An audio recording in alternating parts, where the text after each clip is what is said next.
Hello everyone, once again welcome to our digital library. I am doctor Sahu and आज हम देखेंगे कि post term pregnancy क्या होती है। इसकी पहले वीडियो में मैं आपको प्री टर्म लेबर जो है वो समझा चुकी हूँ और भी ऑप्स के बहुत सारे टॉपिक्स हम डेली 10 बजे मैं वीडियो अपलोड करती हूँ और सारे टॉपिक्स एक दूसरे से कोरिलेटेड हैं। तो यदि आपने पहले वीडियोस नहीं देखे हैं तो आवर डिजिटल लाइब्रेरी में जाकर उसे प्लेलिस्ट में भी सर्च कर सकते हैं और मैं आपको इस वीडियो के डिस्क्रिप्शन बॉक्स में ऑब्स्टेटिक की लिंक प्रोवाइड करवा दूंगी। चैनल को लाइक करें, सपोर्ट करें, शेयर करें वीडियोस, ताकि इसी तरीके के वीडियोस मैं आपके लिए हर सब्जेक्ट में लाऊं। कमेंट करके मुझे बताएं यदि आपको कोई किसी भी प्रकार की कोई भी प्रॉब्लम है। तो पोस्ट टर्म प्रेगनेंसी आज हम समझेंगे। यदि ईडीडी से मोर देन 4 वीक्स ज्यादा हो या टोटल प्रेगनेंसी टाइम 42 वीक्स से ज्यादा होता है तो इसे हम पोस्ट टर्म प्रेगनेंसी कहते हैं। तो मैं ये लास्ट वीडियो में भी आपको बता चुकी हूँ कि 37 वीक्स से लेके 42 वीक्स तक हम नॉर्मल प्रेगनेंसी कंसिडर करते हैं। इसमें यदि 37 वीक्स से पहले यदि लेबर हो रहा था तो उसको हमने प्रीमेच्योर लेबर पिछले वीडियो में पढ़े थे।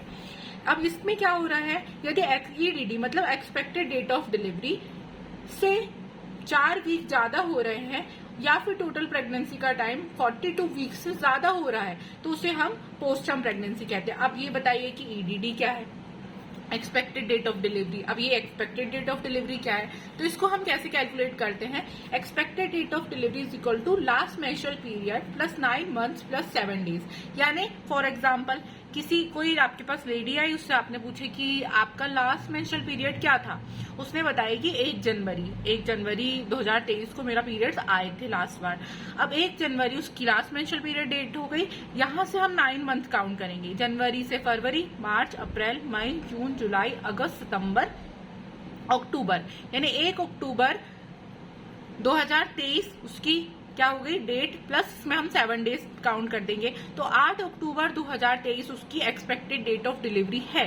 यानी 8 अक्टूबर के आसपास तक उसको जो है वो डिलीवरी उसकी हो जाएगी। लेकिन यदि मान लीजिए 8 अक्टूबर से भी 4 वीक ज्यादा हो गए, 1 महीना पूरा या फिर 42 वीक्स की उसकी टोटल प्रेगनेंसी से ज्यादा हो रहा है तो हम इसको पोस्ट टर्म प्रेगनेंसी की कंडीशन बोलते हैं। तो एक डेफिनेशन थी जो कि आपको एग्जैक्टली इसी तरीके से लिखनी है। एक इंपॉर्टेंट टॉपिक है ये। कॉजेज क्या हो सकते हैं, किस वजह से पोस्ट टर्म प्रेगनेंसी हो सकती है, तो स्यूडो डेट ऑफ एलएमपी। यानी जो लेडी है वो यही भूल गई कि लास्ट मेंस्ट्रुअल पीरियड उसका कब था, उसके डेट में कंफर्मेशन नहीं है तो पोस्ट टर्म प्रेगनेंसी हो सकती है। एडवांस एज ऑफ मदर, यानी मदर की एज 35 ईयर्स से ज्यादा हो यदि तो भी हो सकता है या और ज्यादा हो। हेरिडिटी, यानी उसके घर में पहले मम्मी को या फिर किसी को ऐसी पोस्ट टर्म प्रेगनेंसी की प्रॉब्लम हो। History of previous post term pregnancy, यानी पहले यदि कोई बेबी हुआ हो तो भी उसकी पोस्ट टर्म प्रेगनेंसी है। एनसेफेली, यानी जो बेबी का हेड है वो बहुत बड़ा है। डिले ओव्यूलेशन, यानी ओव्यूलेशन लेट हुआ हो। प्रोस्टाग्लैंडिन सिंथेसिस इनिबिशन थेरेपी ले रही हो या फिर प्लेसेंटा सरफेस डिफॉर्मिटी हो। इन सब केसेस में पोस्ट टर्म प्रेगनेंसी जो है वो होती है।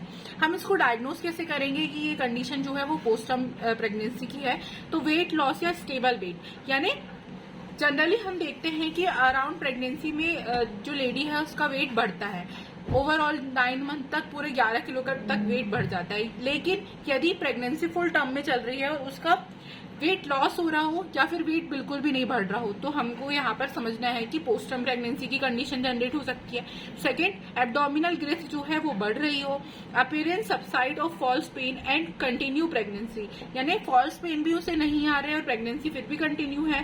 फॉल्स लेबर के 2 सप्ताह बाद भी ट्रू लेबर का ना होना। ये मैं आपको पहले वीडियोस में समझा चुकी हूँ कि फॉल्स लेबर क्या होता है, ट्रू लेबर क्या होता है। फॉल्स लेबर जनरली जो डिलीवरी एक्चुअल लेबर होना है उसके 1 से 2 हफ्ते पहले स्टार्ट होता है। लेकिन यदि फिर भी फॉल्स लेबर के बाद भी ट्रू लेबर नहीं आ रहा 2 हफ्ते बीत जाने के बाद तो भी पोस्ट टर्म प्रेगनेंसी का केस हो सकता है। एंड नेक्स्ट आता है पर एब्डोमिनल एग्जामिनेशन करने पर यदि हमें फीटस के पार्ट बहुत इजीली पाल्पेट हो रहे हैं और लिकर का अमाउंट डिक्रीज हो रहा है तो ये पोस्ट टर्म प्रेगनेंसी का केस हो सकता है। इसके अलावा भी क्या केसेस हो सकते हैं, तो यूट्रस फुल ऑफ फीटस, यानी यूट्रस पूरी तरीके से फीटस में हो चुका है यानी टर्म प्रेगनेंसी है।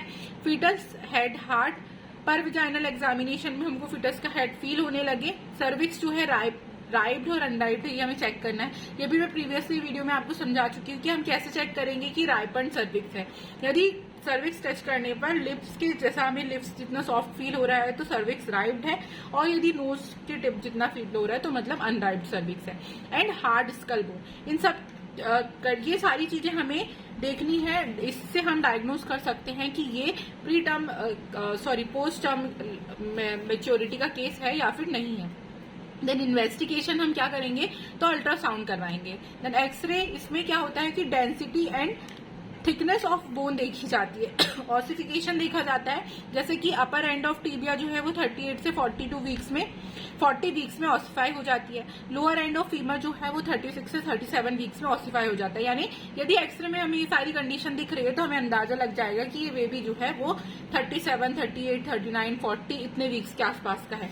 फिर हम बेबी के लुक से जो है वो पता लगा सकते हैं कि हेड, यदि large, hard, small frontal narrow suture line, thickening of margin और क्रेनियल बोन्स है तो जो बेबी है वो अपने टर्म कंडीशन में है। देन स्किन यदि थिन एंड डिहाइड्रेटेड है, प्रोट्रूडिंग नेल बेस है, म्यूकोनियम स्टैंड हमें देखना है, deep creases on soles and absence of vernix caseosa, ये सारी चीजें यदि इन्वेस्टिगेशन में पता लग रही है मतलब यहाँ पर पोस्ट टर्म प्रेगनेंसी का केस है। देन स्कैंटी लिकर यानी चिपचिपा लिकर है या फिर लिकर की क्वांटिटी कम हो रही है, placenta calcified with white spot और अम्लाइकल कॉर्ड स्मॉल है। तो इन सब में ये जो साइन है ये आपको मैनेज करने हैं। देन डेंजर की कंडीशन कब क्रिएट होगी, हाइपोग्लाइसीमिया यानी ग्लूकोज का लेवल मदर में कम हो, डिहाइड्रेशन की कंडीशन हो, अनस्टेबल टेम्परेचर, कभी फीवर आ रहा है कभी नॉर्मल है, रेस्पिरेटरी डिस्ट्रेस यानी उसे सांस लेने में दिक्कत हो रही हो, एस्फेक्सिया हो या फिर increase incidence of operative delivery, इन सारी कंडीशन में हमको डेंजर साइन समझकर इसे ट्रीट करना चाहिए। मैनेजमेंट कैसे करेंगे हम, तो कंफर्मेशन ऑफ डायग्नोसिस, यानी पहले आपको कंफर्म करना है कि ये पोस्टर्म प्रेगनेंसी का केस है या फिर नहीं है।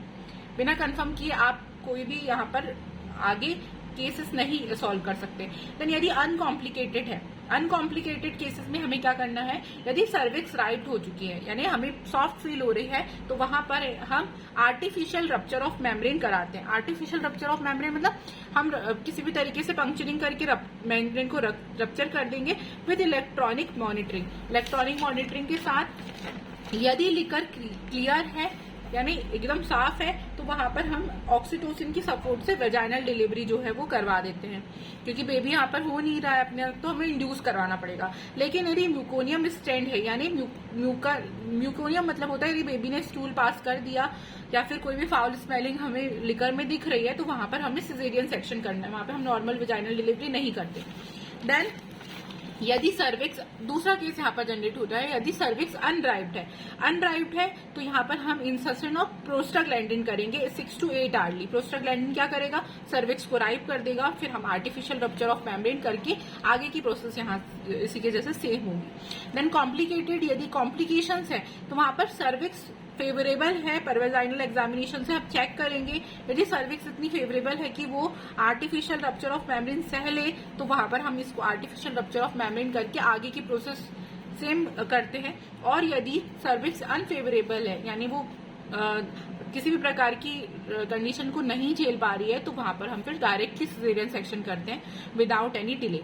तो यहाँ पर हमारा ये टॉपिक कंप्लीट होता है। होप कि आपको समझ में आया होगा। आगे के और भी इम्पोर्टेंट टॉपिक्स के लिए stay connected with our digital library.